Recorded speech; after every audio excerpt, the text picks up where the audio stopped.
السلام عليكم ورحمة الله وبركاته. golaha wasiirada ayaa maanta cod aqlabiyad leh ku meelmariyay ku talagalka miisaaniyadda dawladda ee sanadka 2020 oo dhan 459.5 milyan oo doolarka Mareykanka ah.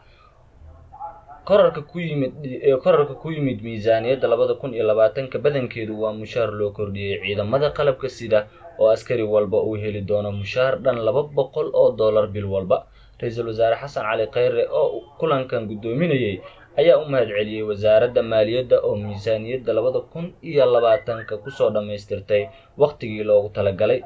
dhammaan hay'adaha dawladda ee ka shaqeeyay kordhinta dakhliga dawladda iyo golaha wasiirada oo iyagana ansixiyay miisaaniyadda waxa ay naga astaahilaan naguna leeyihiin intaas ka badan.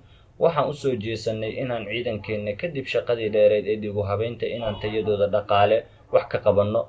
waa sanadkii ugu horeeyay waa bilow la sii wadi doono ayuu yiri Ra'iisul Wasaare Xasan Cali Khayre. mudane Xasan Cali Khayre ayaa sheegay in miisaaniyadda 2020 ay ku sifaysan tahay hiigsi iyo horumarka dalka ayna muujinayso dawladda hana qaaday oo ahmiyadeedu tahay ammaano iyo adeeg mar dalka deynta laga cafiyana ay sii kordhi doonto oo ay balaayiin la gaarsiin doono. miisaaniyadda dawladda waxa ay kor u kacday 274% tan iyo markii ay xukuumadda talada la wareegtay. waana horumar iyo hiigsi wanaagsan oo u soo kordhay dalka Soomaaliya tan iyo burburkii dawladdii dhexe ee Soomaaliya 1991. waxa aan bogaadinaynaa dawladda Soomaaliya oo mar walba hiigsi iyo horumar u kordhisa bulshadeeda. waxa aan leenahay halkiina ka sii wada.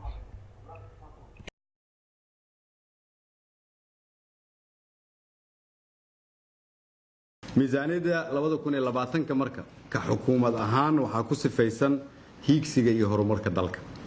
ugu horeyntii waxa askari walba oo ciidamada qalabka sida aad maqasheen loo kordhiyay $70 taasoo qoondadiisa ka dhigaysa $100 oo mushaar ah, 30 raashin iyo 70 loo kordhiyay 200 iyo 30 raashinka loogu sameeyo xerooyinka iyo deegaan. waa bilow fiican laakiin waxay naga astaahilaan naguna leeyihiin intaas ka badan. taasoo macnaheedu yahay marka waxaan u soo jeesanay inaan ciidankeena kadib shaqadii dheereed ee dib u habeynta inaan tayadooda dhaqaale wax ka qabanno.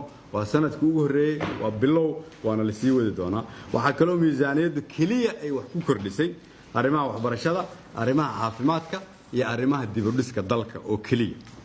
dhammaan xafiisyada dawladda oo soo codsaday in la kordhiyo kharashaadkooda oo ugu horeeya xafiiska ra'iisul wasaaraha kan madaxweynaha kuwa guddoonka baarlamaanka wasaarad walba hay'adaha dawladda kulligood hal shilin looguma kordhin inta aan ka ahayn inta aan hore u soo sheegay.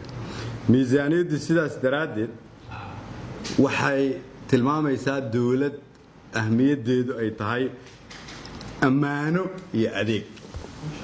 marka miisaaniyaddan waxaan ku tilmaamaynaa in hadafka 2020 dalka ay u jiheynayso wax la yiraahdo ammaano iyo adeeg.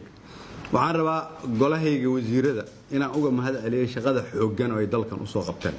haddii marka dadka qaar aanay aaminsanayn shaqada aad dalkan u soo qabateen markii aad wadanka imaanayseen 168 milyan ay ahayd miisaaniyadda ugu timaadeen. maanta waxaad ansixiseen 460 milyan oo doolar. number saxa boqolkiiba 174 in ka badan ayay kor u kacday oo macnaheedu waxay tahay maysan timaadeen shaqadaas hadaad idinku qabanina.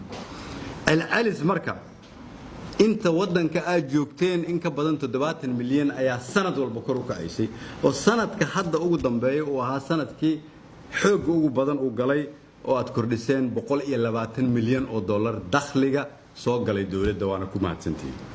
haddii marka shaqada aan wadno aan sii wadno oo Febraayo dalka deynta laga cafiyo meesha aan ka tirinayno maada iyo malaayiinta waxaan soo gaarsiinaynaa dalka in loo bedelo ba iyo bilyan hadii ilaahay yiraahdo. waana mahadsantihiin.